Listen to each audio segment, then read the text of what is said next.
Hello everyone, you all are welcome to clear nursing. तो आज हम बात करने वाले हैं AIIMS MSc nursing entrance exam के पेपर सॉल्यूशन के बारे में, जो कि आप बहुत बेसब्री से चाहते थे इस वीडियो को। तो देखिए, हमारे पास पूरे तो एग्जैक्ट क्वेश्चन आए नहीं हैं। जैसे क्वेश्चन आए हैं टूटे फूटे, मैं आपको ट्राई करूँगी कि मैं फुल आपको आंसर बता पाऊँ। अगर कुछ भी आपको लगता है कि मैम ये ऑप्शन में नहीं था या ये है, तो आप कमेंट बॉक्स में कमेंट कर दीजिए, मैं आपको ज़रूर करेक्ट करने का ट्राई करूँगी। तो चलिए वीडियो स्टार्ट करते हैं एंड आप क्वेश्चन सॉल्व करना स्टार्ट करते हैं। तो फर्स्ट से स्टार्ट करते हैं, साइट ऑफ एमएमआर। ठीक है, अब साइट ऑफ एमएमआर में 5 साल के बच्चे के लिए पूछा था। मुझे ऐसा पता चला है कि 5 साल के लिए बच्चे के लिए पूछा था। आई डोंट नो कितने से कितने तक था, पर इसका आंसर मैं आपको सीधा सीधा बता देती हूँ कि एमएमआर पहले बात तो सबक्यूटेनियस इंजेक्शन होता है। ठीक है, इन्फेंट, अगर इन्फेंट में लगा रहे हैं तो क्या होगा, एंटेरोलैटरल एस्पेक्ट ऑफ थाइज को हम क्या कहते हैं, वेस्टस लेटरलिस मसल कहते हैं। ठीक है, चिल्ड्रन जो 2 साल से बड़े हैं या अडल्ट है, उनमें कहाँ पे लगता है एमएमआर का injection, deltoid region of upper arm पर लगता है। तो ये आपका पहला क्वेश्चन था। अब आप अपने ऑप्शन, अपना क्वेश्चन के हिसाब से आप देख लेना कि क्या सही बैठेगा। Next question, scabies not occur on which part of body. ठीक है, बटक्स, जेनाइटल, अपर बैक। तो किस पे नहीं होता, फेस एंड स्कैल्प पे नहीं होता है स्कैबीज। ठीक है, DOC drug of choice for enteric fever. Enteric fever के लिए ड्रग ऑफ चॉइस कौन सी होती है, 3rd जनरेशन होती है, आपको सबको पता है। तो या तो सेफ्ट्रिक्सोन होगी या फिर एजिथ्रोमाइसिन होगी। तो मुझे सिर्फ 2 ही ऑप्शन मिले, एमोक्सिसिलिन एंड पेनिसिलिन, तो ये नहीं होता है। ठीक है, तो सेफ्ट्रिक्सोन और एजिथ्रोमाइसिन, ये दोनों इसके आंसर हैं। अब आप देख लेना ऑप्शन में क्या आया था। ठीक है, microangiopathy, haemolytic anaemia, anaemic and thrombocytopenia and acute kidney injury are seen in. ये तीनों चीज़ें किस में देखने को मिलती हैं, तो किस में देखने को मिलती हैं, हीमोलैक्टिक यूरेमिक सिंड्रोम में देखने को मिलती है। What is the red flag sign seen in 12 month of age. मेरे पास एक ही ऑप्शन आया था, नो सोशल स्माइल। तो यही आंसर इसका ठीक है, क्योंकि बच्चा जो है वो 2 से 3 मंथ के ऊपर सोशल स्माइल दिखाना स्टार्ट कर देता है, मदर की तरफ देख के स्माइल करना स्टार्ट कर देता है। ठीक है, तो what is the red flag sign, कि बच्चा क्या नहीं कर रहा है जब वो 1 साल का हो चुका है तब भी। तो नो सोशल स्माइल अगर वो दिखा रहा है तो ये एक रेड फ्लैग साइन है उस बच्चे के लिए। Next question, pineal gland secret which hormone. तो आपको सबको पता है मेटाटोनिन करता है। ठीक है, the correct sequence of delivery of fetus. तो डिलीवरी ऑफ फीटस का कार्डिनल डिलीवरी ऑफ फ्लेवर क्या होता है, engagement, descent, flexion, internal rotation of the head and extension, जिसको हम रिसस्टिट्यूशन भी बोलते हैं इसमें यहाँ पे, और एक्सटर्नल रोटेशन और एक्सपल्शन। तो ये क्या है इसका, ये इसका करेक्ट सीक्वेंस है। तो आप ये देख लेना। Which test is use to compare the pre test and post test score given in the same group. तो कौन सा करता है, पेयर टी टेस्ट करता है, जिसको हम डिपेंडेंट टी टेस्ट भी बोलते हैं। आपके ऑप्शन में क्या था आई डोंट नो, पर इसका आंसर यही आएगा। ठीक है, after post operation the client with phaeochromocytoma have.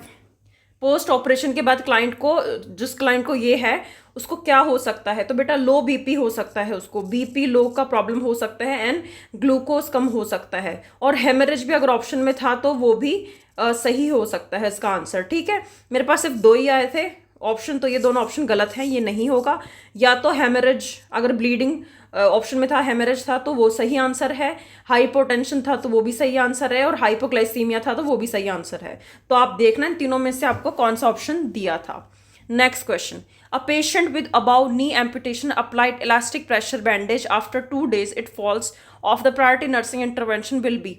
तो इसका आंसर यही आएगा, rebandage the elastic pressure bandage. क्यों, to maintain compression and prevent complication. Next question, A newborn with history of failure to pass meconium within 28 hours, 28 hours के अंदर उसने मेकॉनियम पास नहीं किया है बच्चे ने, न्यूबॉर्न ने। अब्डोमिनल डिस्टेंशन देखने को मिल रहा है और बहुत ज़्यादा गैस है, स्टूल है। तो ये किसको दर्शाता है, हिस्पंग डिजीज को दर्शाता है। ठीक है, which moods stabiliser drug safe in pregnancy. तो कौन सा देते हैं, लेमोट्राइजीन देते हैं। Modified name of non alcoholic fatty liver disease क्या आएगा, metabolic dysfunction associated fatty liver disease. ये इसका करेक्ट आंसर आप देख लेना ऑप्शन में क्या था। Rate of respiration in infants, तो आई डोंट नो ऑप्शन में क्या था, पर न्यू बॉर्न का 0 से 1 मंथ तक का बच्चा होता है, उसका रेस्पिरेटरी कितना होता है, 30 से 60 होता है। इन्फेंट का कितना होता है, 1 से 12 होता है। 1 से 12 मंथ के वाले बच्चे कितना होता है, 30 से 50 होता है। तो ऑप्शन में अगर इनके बीच में कुछ था, लाइक 40 से 60 ऐसा कुछ था, तो वो इसका करेक्ट आंसर है। With systolic blood pressure of 80 and diastolic blood pressure of 50, the mean arterial pressure is calculated as 60 mmHg. The MAP is calculated using the formula. तो कैलकुलेशन इसका सही क्या आएगा बेटा, यही आएगा। ठीक है, अगर आपसे हल करके पूछ रहा है तो इसका सॉल्यूशन निकाल लो, इसको गणा भाग करके जो आंसर आ रहा है वही इसका आंसर है। ठीक है, critical thinking of decision skill किससे डेवलप होती है, या आपने ऐसे कैसे मुझे क्वेश्चन दे दिया तो मैंने यहाँ पे कॉपी पेस्ट करके लिख दिया। तो बेटा पैनल डिस्कशन होता है, उसमें क्रिटिकल थिंकिंग जनरेट होती है, डिस्कशन उसमें ही होता है। Which of the following is not a physical health indicator. तो फिजिकल हेल्थ इंडिकेटर कौन सा नहीं है, तो कौन सा नहीं है, लस्ट्रस हेयर नहीं है। अच्छा क्यों नहीं है, लस्ट्रस हेयर जो है is more of a cosmetic और aesthetic indicator, not a physical health indicator. Fair जैसे कि हेल्थ ये वाला, and fair skin, bright eyes, ये तीनों क्या नहीं है, फिजिकल हेल्थ इंडिकेटर नहीं है। ठीक है, दीज आर एस्थेटिक और cosmetic science, they may reflects underlying health but are not standard indicators, so they are not। तो इसका आंसर क्या जाएगा, ये जाएगा। ठीक है, फोर्थ ऑप्शन क्या था, आई डोंट नो, आप कमेंट सेक्शन में बता दीजिएगा। नेगेटिव सिम्टम ऑफ सिजोफ्रेनिया, आप बोल रहे थे मैम आपने जो क्वेश्चन करा उसमें से तो 1-2 ही आए हैं। अच्छा मैंने कितनी बार आपको बताया कि नेगेटिव सिम्टम सिजोफ्रेनिया आएगा, मैंने आपको इतनी बार सॉल्व कराया है ये। ठीक है, कि 3 चीज़ें देख लेना बस, कि 3 चीज़ें होनी चाहिए, hallucination, delusion, cognitive disorganised speech, disorganised behaviour, ये 3 क्या होते हैं पॉजिटिव, बाकी सब क्या है नेगेटिव। ये भी मैंने आपको बताया था क्वेश्चन। हेनरी फेयोल वाला प्रिंसिपल भी मैंने आपको बताया था कि पढ़ के जाना, 14 प्रिंसिपल। आप टेलीग्राम पे अभी खोलो, अभी देखो कि मैनेजमेंट में मैंने आपको बताया था कि नहीं बताया था कि 14 प्रिंसिपल ज़रूर पढ़ के जाना। ठीक है, अब मुझे नहीं पता ऑप्शन में कौन से प्रिंसिपल थे, 14 प्रिंसिपल बेटा ये होते हैं, देख लो ऑप्शन में क्या था क्या नहीं था। ठीक है, ये थे तो यही होंगे। इनमें से क्या क्वेश्चन पूछा था कि इनमें से कौन सा हेनरी फेयोल का प्रिंसिपल नहीं है, तो ये 14 प्रिंसिपल है। अब आप देख लो कौन सा ऑप्शन में अलग था, वही इसका आंसर है। Next question, primary gravida 31st week gestation women come with BP. तो बेटा ये तो सिंपल सी चीज़ है, क्या होगा, प्रीक्लेम्सिया। एक बार बीपी देखो कहाँ जा रहा है, और ठीक है 31st वीक में जेस्टेशन में मदर है, प्राइमरी ग्रेविडा है, तो क्या होगा इसका सीधा सीधा आंसर प्रीक्लेम्सिया होगा। ठीक है, sudden shortness of breath, tachypnoea, postoperatively what will give. देखो ये किस चीज़ को दर्शा रहा है, पल्मोनरी एम्बोलिज्म को। शॉर्टनेस ऑफ ब्रीथ हो गया है, पोस्ट ऑपरेटिवली ऑपरेशन होने के बाद एकदम से शॉर्टनेस ऑफ ब्रेथ हो गया है, टैकीपीनिया हो गया है, तो ये किसको दर्शा रहा है, पल्मोनरी एम्बोलिज्म। तो इसमें क्या दोगे आप, हेपेरिन दोगे। क्यों दोगे, postoperative patient with sudden shortness of breath and tachypnoea, this is highly suggestive of pulmonary embolism.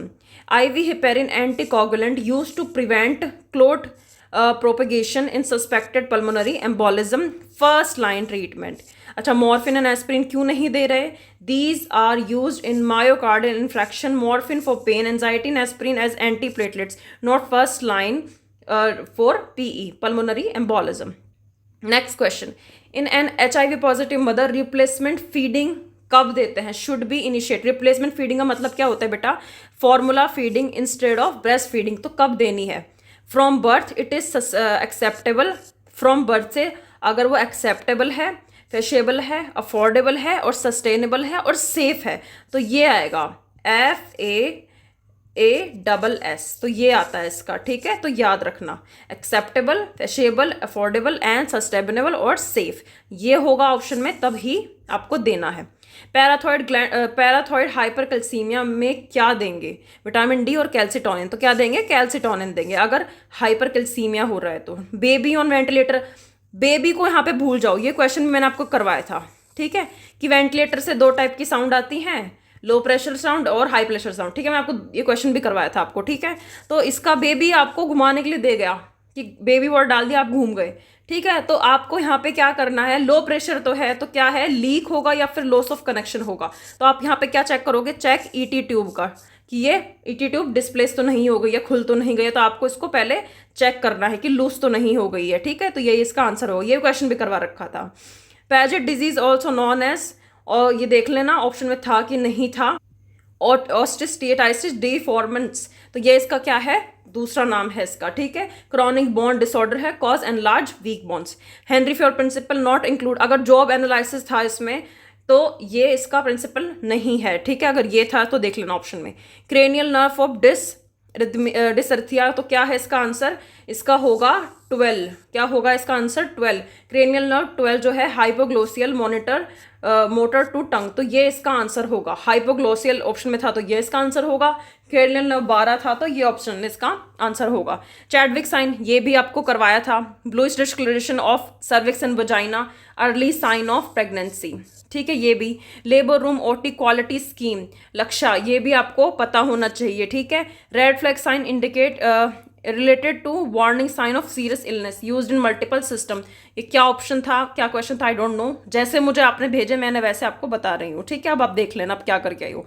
Health scheme financial ads, तो क्या आएगा इसका आंसर, PMJAY, आयुष्मान भारत प्रधानमंत्री जन आरोग्य योजना। ठीक है, नेगेटिव सिम्टम्स सिजोफेनिया, अगेन ये आपको करवाई दिया था। RR ऑफ न्यूबॉर्न 30 से 60, अगर उसमें 40 से 60 था तो वो भी सही आंसर है। Serum amylase in chronic pancreatitis may be normal और mildly elevated due to pancreatic burnout. ठीक है, क्या क्वेश्चन था, आपने मुझे सच में कुछ नहीं भेजा है, तो जैसा मैं आपने मुझे भेजा है ऐसा वन लाइनर लिख के मैं वही आपको बता रही हूँ।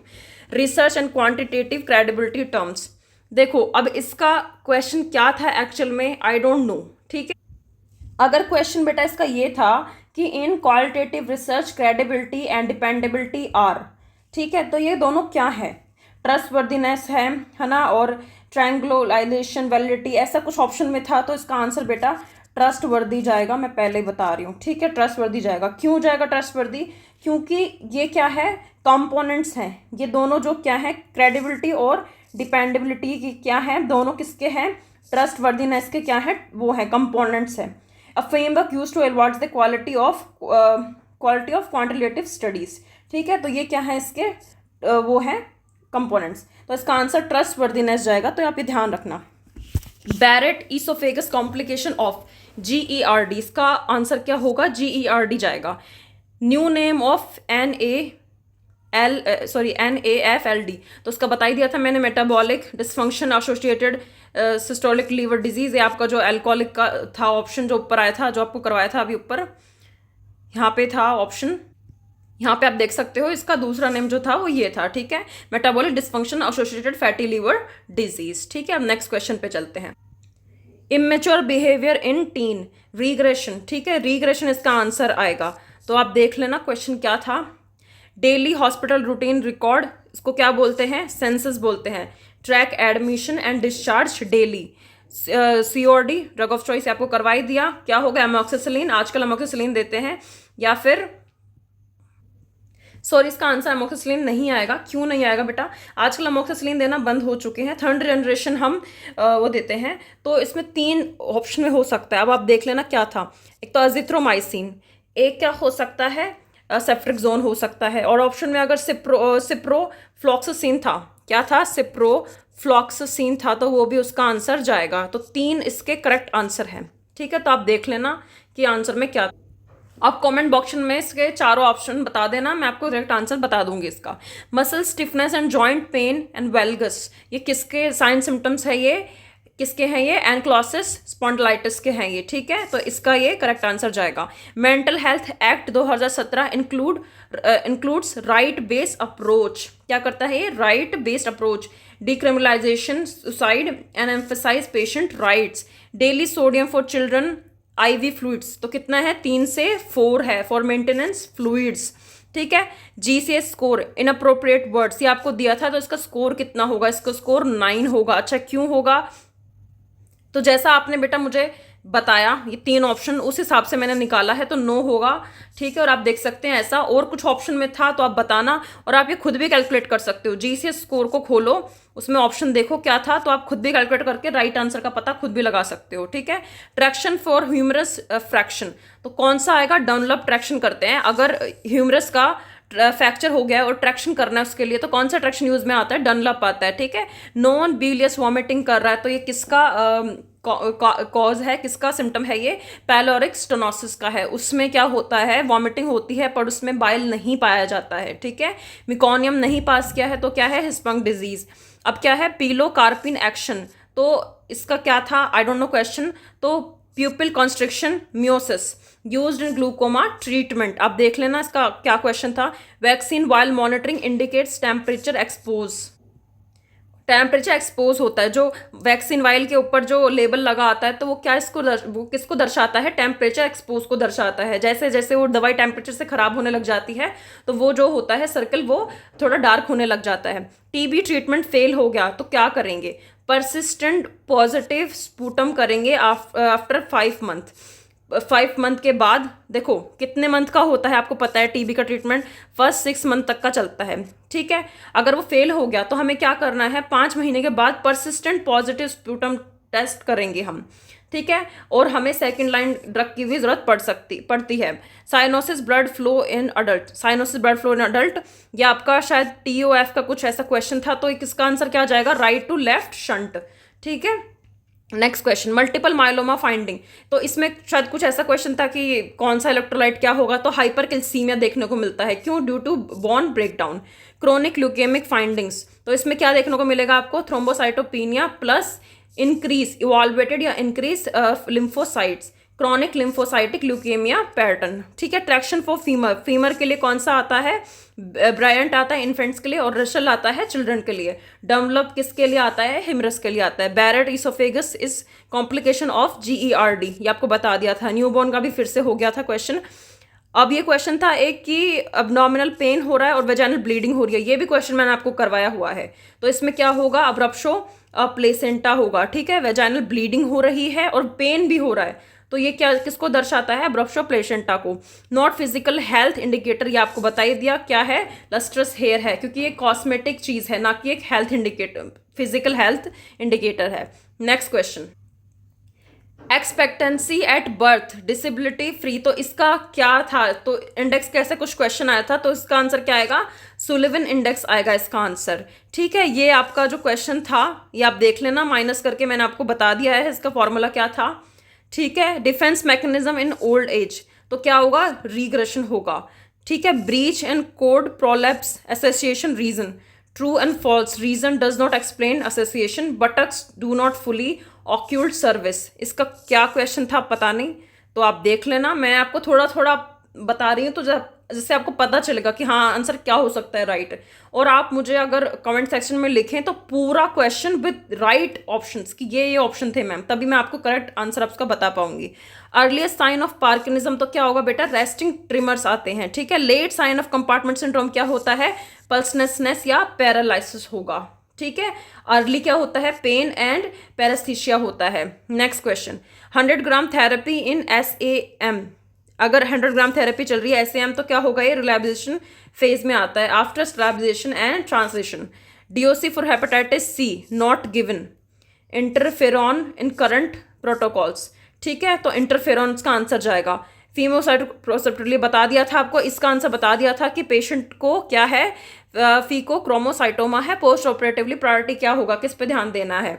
तो या तो हेमरेज है ना, लो BP एंड ब्लड शुगर लो, तो हाइपोग्लाइसीमिया, हाइपोटेंशन और हेमरेज ऑप्शन में था, तो ये तीनों इसके करेक्ट आंसर है। अब आप देख लेना ऑप्शन में क्या था। डिफेंस इन ग्रीफ, डिफेंस क्या होगा? ग्रीफ में डिनायल एंड रीग्रेशन होता है, ठीक है। अगेन ये वाला question, research type 1 time point, तो पॉइंट प्रिवलेंस, इसको क्या बोलते हैं? Point prevalence. ये किस में देखा जाता है? क्रॉस सेक्शनल स्टडीज के अंदर देखा जाता है। थेराप्यूटिक कम्युनिकेशन एग्जाम्पल क्या है इसका? Reflection, silence, active listening, vital in psych nursing, ठीक है। इनोलेशन, ऑस्टियोपोरोसिस, तो इसका क्या क्वेश्चन था? आई डोंट नो, पर ये किस में होता है? इसका कारण पोस्ट मीनोपॉजल कॉज, ठीक है, एस्ट्रोजन की डेफिशिएंसी की वजह से ये चीज़ देखने को मिल रही है। Traction question, elastic bandage option ये बता दिया था कि वापस खुल गया था, नी के ऊपर था, तो क्या करना है, वापस से आपको री बैंडेज करना है इसको। Next question, SSRI not working in depression, what next. तो क्या करना होता है, increase dose, then consider MAOIs और ECT। इसमें 3 चीज़ बताई है इसने। ऑप्शन में क्या था पता नहीं, आपने अच्छे से क्वेश्चन नहीं बताया मुझे। इंक्रीज डोज, फिर क्या करना है, हमें इंक्रीज डोज करनी है पहले, उससे भी फ़र्क नहीं पड़ा तो हम MAOI चेंज कर देते हैं, वो देने लग जाते हैं, पर 2 से 2 वीक का गैप रखते हैं। SSRI और MAOI अगर आप करने वाले हो स्टार्ट तो 2 वीक का आपको गैप रखना है, और इससे भी नहीं फर्क पड़ रहा तो ECT देंगे। ठीक है, first line, increase SSRI dose, if ineffective shift to another class like MAO inhibitors or go for ECT in resistance and severe depression. SSRI increase serotonin, yes. SSRI क्या करता है, इंक्रीज करता है सेरोटोनिन को।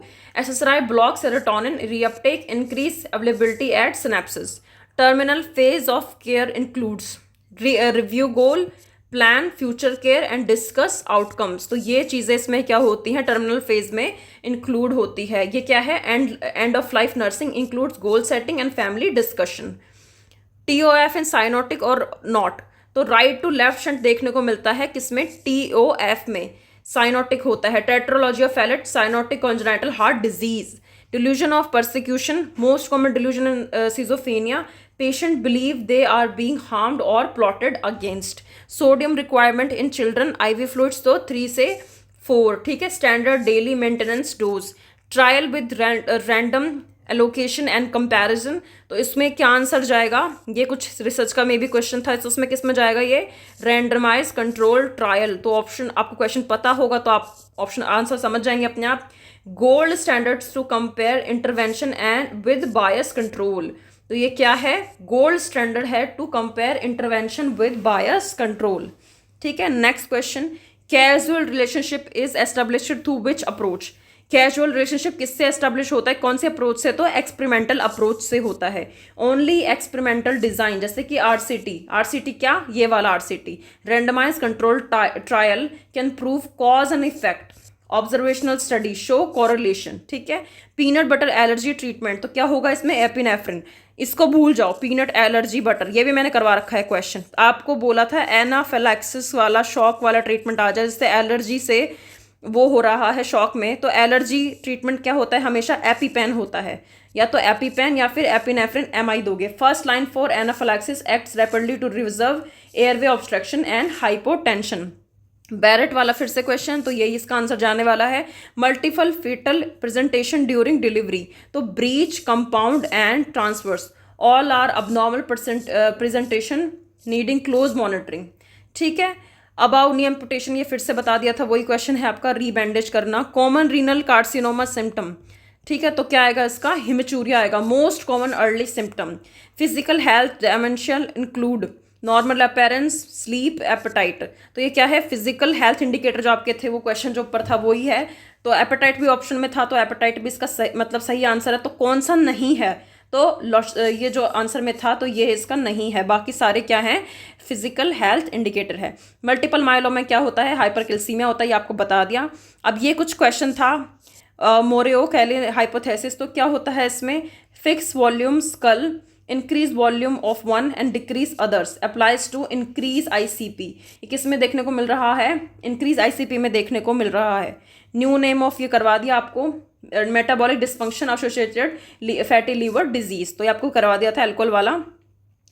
ये वाला भी आपको करवा दिया था, postmenopausal oestrogen deficiency type 1 osteoporosis. ये क्या होता है, टाइप 1 ओस्टियोपोरोसिस है। ये किसके कारण हो रहा है, ये पोस्ट म्यूनोपॉजल में देखने को मिलता है एस्ट्रोजन की डेफिशिएंसी की वजह से। पिनोकार्पिन इफेक्ट क्या होता है, कंस्ट्रिक्ट प्यूपिल, किसमें, ये ग्लूकोमा में भी देखने को मिलता है, और ये क्या है, कोलिनर्जिक ड्रग में भी देखने को मिलता है। तो ऑप्शन में क्या था, आप देख लेना। DOC आपको बता दी, 3rd जनरेशन वाली होती है, सेफ्ट्रिक्सोन।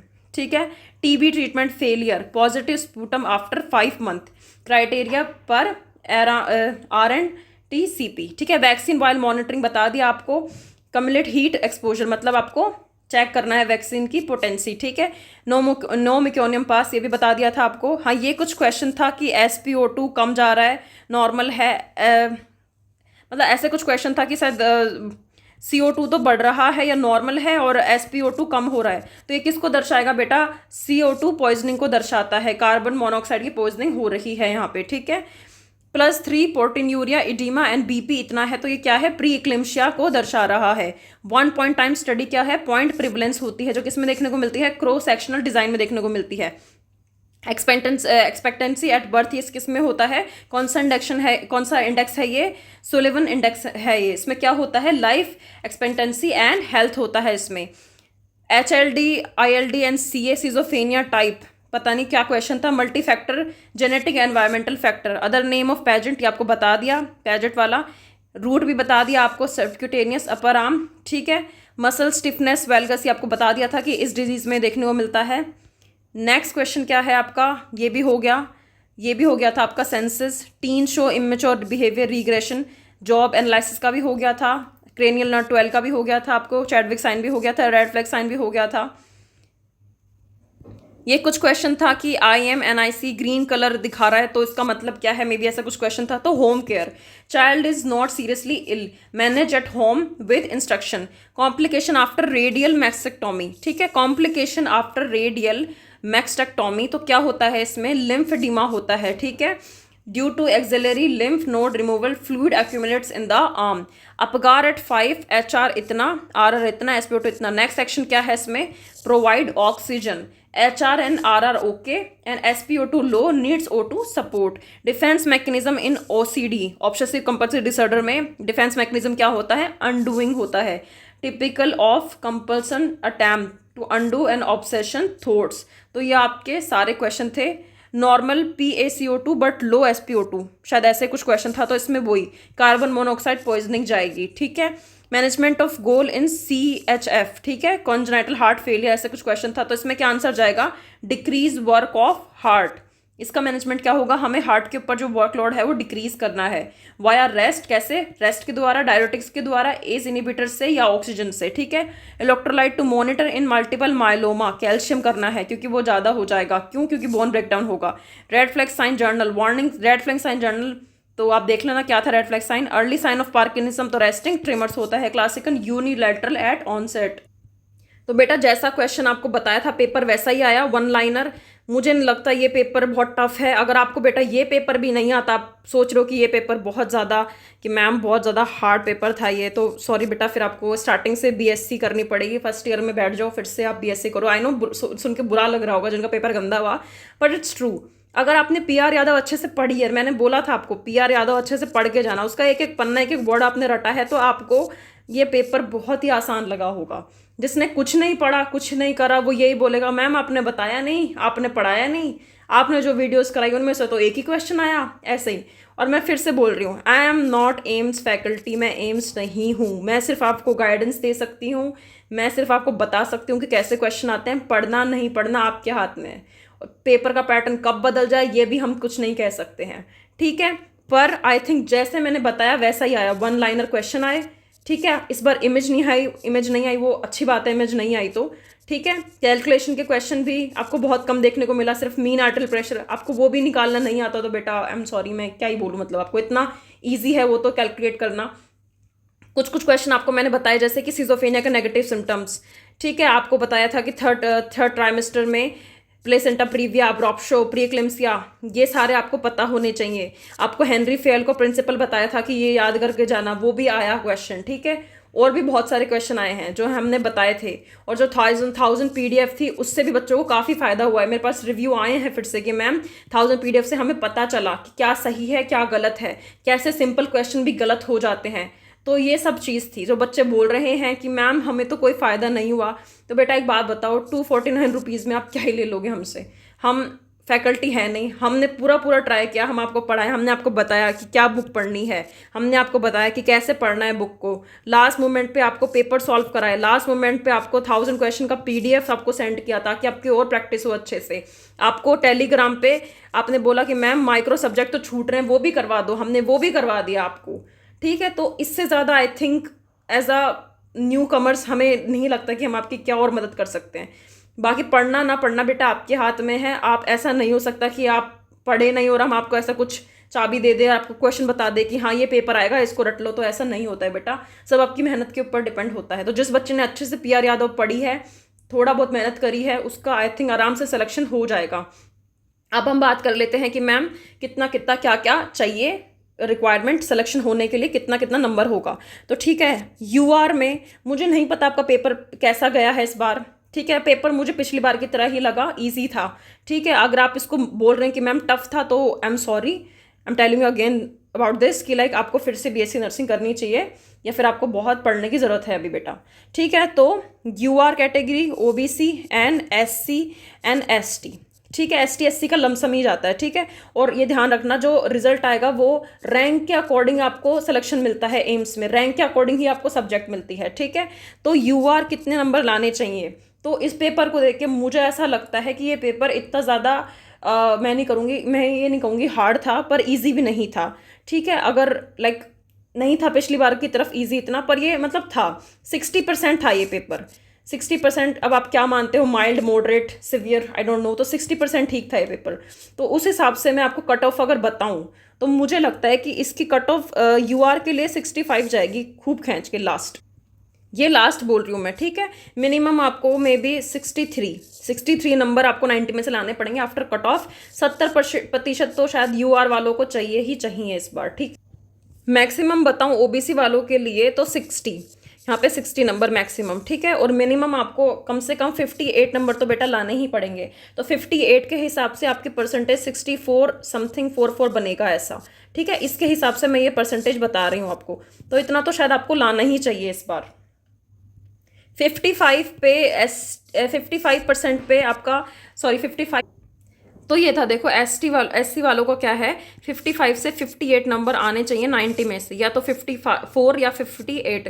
ठीक है, ST वालों के 54 से 50 नंबर भी आ गए अगर, तो उनका सिलेक्शन हो जाएगा। मतलब परसेंटेज ओवरऑल मैं बता देती हूँ बेटा आपको, UR कैटेगरी को सिलेक्शन के लिए ना 70% चाहिए होते हैं, और OBC वालों को 65% तक चाहिए होते हैं मैक्सिमम। ठीक है, और SC वालों को कितने चाहिए, 60 से 65 के बीच में, और 55 से 60% के बीच में, परसेंटेज के बीच में ST वालों का सिलेक्शन हो जाता है। तो ये आपका ST OBC SC SC का पूरा हो गया। अब बात करते हैं इसका रिजल्ट कब तक आएगा मैम, तो इसका रिजल्ट कब तक आएगा, तो इसका रिजल्ट बेटा 15 दिन के अंदर आ जाता है, खूब खींच के। ठीक है, रिजल्ट 15 से 10 दिन के अंदर आ जाएगा। तो मैं मैक्सिमम आपको डेट बताऊं रिजल्ट की, तो 10 जुलाई तक इसका रिजल्ट फॉर श्योर आ जाएगा। ठीक है, और आपकी काउंसलिंग स्टार्ट हो जाएगी। आपको एम्स में मतलब आपको बता दिया जाएगा कि कौन सा एम्स आपको फिल करना है, वो सब आ जाएगा। मतलब मैक्सिमम है ये, हो सकता है आपका रिजल्ट 1 जुलाई के आसपास ही आ जाए। ठीक है, तो ये मैक्सिमम डेट है 10। इसके बाद आपका काउंसलिंग तुरंत स्टार्ट हो जाता है। ठीक है, आपको चॉइस फिल करेंगी, कौन सा एम्स चाहिए, कौन से एम्स में क्या सब्जेक्ट चाहिए, तो आपको पूरा लिस्ट करवाते हैं। फिर आपको 1 हफ्ते के बाद आपको वो 1 हफ्ते के अंदर अंदर आपको बता देते हैं कि आपको ये एम्स अलॉट हुआ है, ये सब्जेक्ट अलॉट हुई है।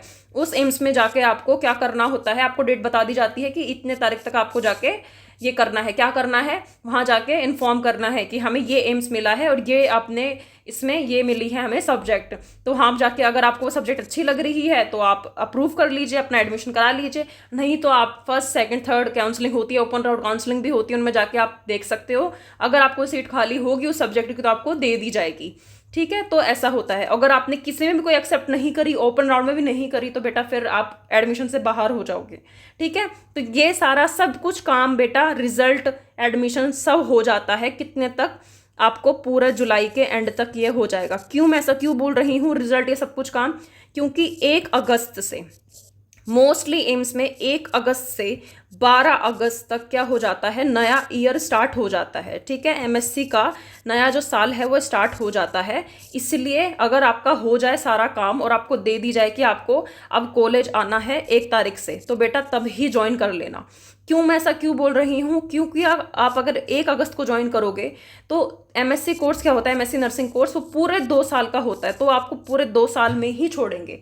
आपने लेट ज्वाइन किया, मान लो आपका सारा काम हो गया, आपको एम्स दिल्ली मिल गया, ठीक है, आपको CTVS डिपार्टमेंट मिल गया, ठीक है, आपने जाके एडमिशन करा लिया, सारा काम हो गया। फिर उन्होंने बोला एम्स दिल्ली वालों ने कि आप 12 अगस्त को कॉलेज आ जाना, आपका कॉलेज जो है वो स्टार्ट हो जाएगा, आपकी क्लासेस स्टार्ट हो जाएंगी, 12 अगस्त को आ जाना। ठीक है, और आप 12 अगस्त को नहीं गए, आपने सारा काम करवा लिया, एडमिशन एडमिशन सब करवा लिया, पर आप 12 अगस्त को नहीं गए, आप गए 20 अगस्त को। तो 20 अगस्त को आप जब जाओगे तो आपसे एक फॉर्म भरवाएंगे, डेट ऑफ ज्वाइनिंग कि आपने इस दिन ज्वाइनिंग की है, तो आपका एडमिशन बेटा उस दिन का ही माना जाएगा। क्लासेस तो 12 से स्टार्ट हो गई, तो 12 से 20 तक आपके लगेगी एब्सेंट, जो आपको बाद में कंपनसेट करनी पड़ेगी। तो इसलिए ये मत करना, जिस दिन बोलें इस दिन आना है तो उसी दिन से चले जाना, क्लासेस स्टार्ट हो जाती है। ठीक है, अगर आप 20 अगस्त को जाओगे तो एक तो एब्सेंट लग जाएगी 12 से 20, और वो एब्सेंट भी आपको कंपनसेट करनी पड़ती है। एम्स में जो भी आपको बोला जाए कि सीएल है, फलाना है, ढीकना है, ध्यान रखना वो सब ऊपर ऊपर की चीज़ें हैं। आपको सीएल भी कंपनसेट करनी पड़ती है, कैजुअल लीव भी बाद में, आपको नॉर्मल लीव भी करनी पड़ती है और एब्सेंट भी। तो यहाँ पे कोई भी छुट्टी लोगे वो आपको कंपनसेट करनी पड़ेगी। आप कंपनसेट का मतलब क्या है, आपको वापस करना पड़ेगा ड्यूटी। अगर आप उस दिन एब्सेंट हो, क्लासेस थी या फिर क्लिनिकल ड्यूटी थी, तो आप बाद में जाके समर ब्रेक, विंटर ब्रेक में उनको वापस से करोगे। अब घर नहीं जा सकते, तब आपको कंपनसेट करना पड़ेगा और ड्यूटीज़। तो ठीक है, तो जिस दिन बोले उस दिन आप ज्वाइन कर लेना। ठीक है, और ऐसा भी होता है कि अगर आपने 20 को ज्वाइन किया, मान लो आप बोलो कि ठीक है हम कंपनसेट कर लेंगे, लगा देंगे हमारे एब्सेंट, कोई दिक्कत नहीं है। 20 अगस्त से करोगे तो बेटा जब कॉलेज ख़त्म होगा, जब सेकेंड ईयर एंड हो जाएगा, अब घर जाने वाले हो, तो आपको पूरा 20 अगस्त को ही कॉलेज से एग्जिट मिलेगा, क्योंकि आपके 2 साल तभी पूरे हो रहे हैं। इसलिए मैं कह रही हूँ, अगर कॉलेज वाले बोलें, आपके कोई भी एम्स बोले कि आपकी 1 अगस्त से क्लासेस स्टार्ट हैं, तो 1 अगस्त से ही चले जाना। ये मैं आपको अच्छे से समझा रही हूँ बार बार, ठीक है। तो ये सारा काम आपका हो जाएगा, क्योंकि अगस्त में जो है नया ईयर स्टार्ट हो जाता है, नया जो बैच है वो स्टार्ट हो जाता है। इसलिए ये आपका सारा काम, रिजल्ट आना, काउंसलिंग होना, सब कुछ होना, ये आपका 1 अगस्त तक हो लेगा। हाँ, ओपन राउंड काउंसलिंग या सेकंड काउंसलिंग जो होती है वो सितंबर तक होती है। लास्ट सितंबर में बच्चे आ जाते हैं ओपन राउंड काउंसलिंग के और किसके, सेकंड काउंसलिंग के। तो वो मतलब लॉन्ग होती है, खिंचती जाती है वो, पर उनको भी कंपनसेट करना पड़ता है। उनका डेट ऑफ ज्वाइनिंग सितंबर होगा, तो अब सोचो 12 अगस्त से क्लासेस स्टार्ट हुई थी, वो सितंबर में आ रहे हैं, तो उनको सोचो कितना लॉस होगा। उनको इतना एब्सेंट हो जाएगा, उनको कंपनसेट भी करना पड़ेगा, और वो जाएंगे भी बाद में, कब, जब एग्जाम खत्म हो जाएंगे, सेकेंड ईयर पूरा हो जाएगा, तब वो सितंबर में ही जाएंगे, क्योंकि उनका डेट ऑफ ज्वाइनिंग वो ही होगा। तो ये था सब चीज़ों के बारे में। रिजल्ट बता दिया आपको कब आएगा, कब तक आएगा, ठीक है। आपको इन्फॉर्मेशन दे दी एक्स्ट्रा आगे के लिए भी। और आप, मैं एक चीज़ बोलूँगी, एम्स चूज़ करो तो सब्जेक्ट को मत चूज़ करना कि सब्जेक्ट प्रायोरिटी पे, नहीं, एम्स प्रायोरिटी पे रखना, ठीक है। एम्स कौन सा प्रायोरिटी पे है, और सबसे अच्छी बात बेटा घर के पास, क्योंकि हो सकता है एम्स वाले आपको नहीं जाने दें, या मतलब हैक्टिक होता है ये, ठीक है। हो सकता है आपको छुट्टी ना मिले, वर्कलोड इतना रहता है, तो घर के पास रहेगा और घर से 3-4 घंटे की दूरी पर रहेगा, तो सुबह गए संडे को, शाम को वापस आ गए, तो घर जाना ज़रूरी है ऐसे माहौल में। तो आप एम्स जो है अपने घर के पास लेना, मैं फिर से बता रही हूँ, ठीक है। ये मत देखना कि अरे दूर है, वहाँ पे 15,000 मिल रहे हैं, इसमें नहीं मिल रहे, नहीं, घर के पास लेना। पहले कह रही हूँ, कभी कभी ऐसा मोमेंट आता है पूरे इसमें, तब आपको लगता है कि बहुत हेक्टिक हो रहा है, छोड़ देते हैं कोर्स, तब घर वाले हेल्प करेंगे, घर जाओगे थोड़ा माहौल ठीक होता है। तो घर के पास लेना, सब्जेक्ट से कोई फ़र्क नहीं पड़ता है, CTVS ले लो, MSL ले लो, पीडिया ले लो, कुछ फ़र्क नहीं पड़ता है, ठीक है। जिसने भी आपको बताया है ना कि नहीं इनकी सैलरी ज़्यादा होती है पीडिया वालों की, या फिर MSc वो मेडिकल सर्जिकल वालों की ज़्यादा होती है, तो ऐसा कुछ भी नहीं है। सेम एक रिक्रूटमेंट निकलता है नर्सिंग ट्यूटर का, उसमें आपने जिस एग्ज़ाम जिससे करी है उसके ज़्यादा क्वेश्चन आपसे पूछे जाते हैं और आप नर्सिंग ट्यूटर बन जाते हो। सैलरी सबकी सेम ही होती है, कुछ एक्स्ट्रा वो नहीं होता है, ठीक है। तो ये चीज़ है, एम्स चूज़ करो तो अपने घर के पास चूज़ करना, सब्जेक्ट अपनी प्रायोरिटी पे रख देना, और जो एम्स चाहिए आपको वो लेना, ठीक है। पर अगर आपको घर के पास मिल रहा है तो उसी को ही चूज़ करना, अगर वो सब्जेक्ट आपके पसंद की ना भी हो तब भी, ठीक है। तो ये था रिजल्ट के बारे में, पेपर सॉल्व करा दिया आपको पूरा, एम्स के बारे में बता दिया कैसे क्या करना है, तो ये सब चीज़ थी। आई होप आपको समझ में आया होगा। कुछ भी प्रॉब्लम हो, कुछ भी हो, तो आप हमें कमेंट में बता देना, ठीक है। आप ज़रूर हेल्प करेंगे आपकी। और कोई भी आपको जॉब रिलेटेड, अपने करियर के रिलेटेड कुछ भी तकलीफ हो, कुछ भी पूछना हो तो बता देना। और रही बात, अगर आपको नॉर्थ सेट की भी तैयारी करनी है, कुछ बच्चे ऐसे भी होते हैं कि नॉर्थ सेट नहीं निकला तो चलो MSc कर लेते हैं, इतने साल बर्बाद चले गए, तो अब MSc का फॉर्म भर देते हैं, क्या पता MSc, इससे अच्छा तो MSc कर ले। तो जो बच्चे ऐसे थिंकिंग लेके आ रहे हैं, तो मैं उनके लिए बता रही हूँ कि अभी से ही फिर तैयारी रखना, क्योंकि ये कोर्स ऐसा है कि आपको इतना काम मांगेगा ना, आपको टाइम नहीं मिलेगा, नॉट सेट की प्रिपरेशन करने का या किसी भी फर्दर के लिए, तो पहले ही थोड़ा दिमाग सेट करके आना कि इतना काम मिलेगा तो घबराना नहीं है, सब करना है अगर आप सब करने आए हो। और हम आपको नॉट सेट की तैयारी करवा रहे हैं कब से, 21 जुलाई से हम आपको नॉट सेट की प्रिपरेशन कराना स्टार्ट कर देंगे, ठीक है। या फिर उससे पहले भी हम करवा सकते हैं, तो आपको टेलीग्राम पे हम लिंक प्रोवाइड करा देंगे, आपको बोल देंगे तो टेलीग्राम पे ज्वाइन कर लेना। कुछ भी नई इन्फॉर्मेशन आती है या फिर एग्जाम के टाइम पे हम बहुत सारे क्वेश्चन आपको टेलीग्राम पे बताते हैं, जैसे अभी हमने अभी एम्स MSc नर्सिंग के लिए बताया आपको टेलीग्राम पे इंपॉर्टेंट माइक्रो सब्जेक्ट भी आपको पढ़ाई, तो टेलीग्राम पे जरूर ज्वाइन कर लेना, लिंक आपको डिस्क्रिप्शन में मिल जाएगा। नॉट सेट की तैयारी कर रहे हो या किसी भी नर्सिंग एग्जाम की, तो 21 जुलाई से स्टार्ट कर रहे हैं बैच। कहाँ स्टार्ट होगा?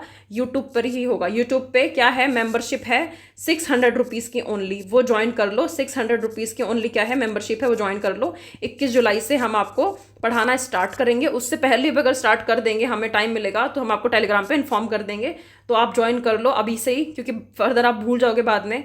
नोट्स बाय कर लेना, नोट्स का लिंक डिस्क्रिप्शन में है, नहीं तो हमें बोल देना डायरेक्ट व्हाट्सएप पे 9116765424 नंबर है, इस पे बोल देना कि मैम इस सब्जेक्ट के नोट्स चाहिए, आपको मिल जाएंगे मिनिमम दाम में, ठीक है, जैसे कि 140 249 ऐसे में। और मैं इस चीज़ का दावा कहती हूँ, आपको एक बार नोट्स पढ़ के देखना, नोट्स ही हम आपको पढ़ाने वाले हैं मेंबरशिप में, तो क्या होगा इससे, आपको अलग से कुछ लिखने का ज़रूरत नहीं है, वो नोट्स ही परचेज करो, उसका पेज टू पेज हम आपको क्या करवाएंगे, नोट्स परचेज करो, वो पेज टू पेज ही हम आपको मेंबरशिप में पढ़ाएंगे, ताकि आपकी अच्छी तैयारी हो, आपको फर्दर नोट्स भी ना बनाने पड़े, ठीक है। तो ये सब होगा सिर्फ और सिर्फ 600 में। अब आप सोचो, ऑफलाइन कोचिंग में जहाँ पे आप 25,000 देते हो, ऑनलाइन में आप 15,000 देते हो, ठीक है, आपको उसमें क्या मिलता है, नोट्स मिलते हैं, ठीक है, जो आपको इतना पढ़ना पड़ता है, तो आपको लगता है कि नोट्स ही इतने सारे हैं, पता नहीं खत्म होंगे कि नहीं होंगे। दूसरा, आपको टेस्ट सीरीज देते हैं वो, तो कितनी टेस्ट सीरीज करवा देते होंगे आपको, 10 खूब खींच के, ठीक है। जैसे कि मैंने 1000 का PDF कराया, तो इसमें एक तरह से देखा जाए 100 क्वेश्चन के हिसाब से तो 10 क्वेश्चन पेपर बन रहे थे ना बेटा, तो वो भी कितने ही करवा देंगे आपको, 3000। मैं आपको लास्ट के मोमेंट पे, जब 15 दिन बचेंगे एग्जाम के, मैं आपको नॉट सेट के 5000 क्वेश्चन PDF आपको प्रोवाइड करवाऊंगी, तो आपको बिल्कुल मिनिमम दाम में भी वो भी चीज़ मिलेगी।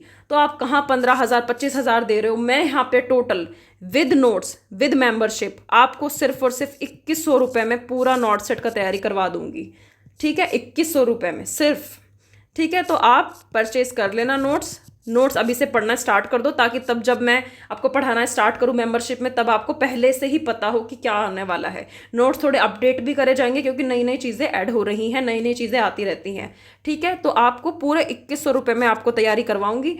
आपको समझना है कि मैम कैसे क्या होगा, हमें क्या क्या प्रोवाइड होगा, टेस्ट सीरीज कैसे मिलेगी, नोट्स कैसे परचेज करने हैं, कैसे क्या करें, तो आप हमें व्हाट्सएप पे इन्फॉर्मेशन मैसेज पे बता देना कि मैम मुझे इन्फॉर्मेशन चाहिए कि आप क्या करोगे, तो उस हिसाब से मैं अपना प्रिपरेशन करूँ। 9116765424 पे आप हमें मैसेज कर देना, मैं आपको पूरा ओवरऑल प्रिपरेशन बता दूंगी नॉट सेट की कैसे करनी है, बिल्कुल कम दाम में।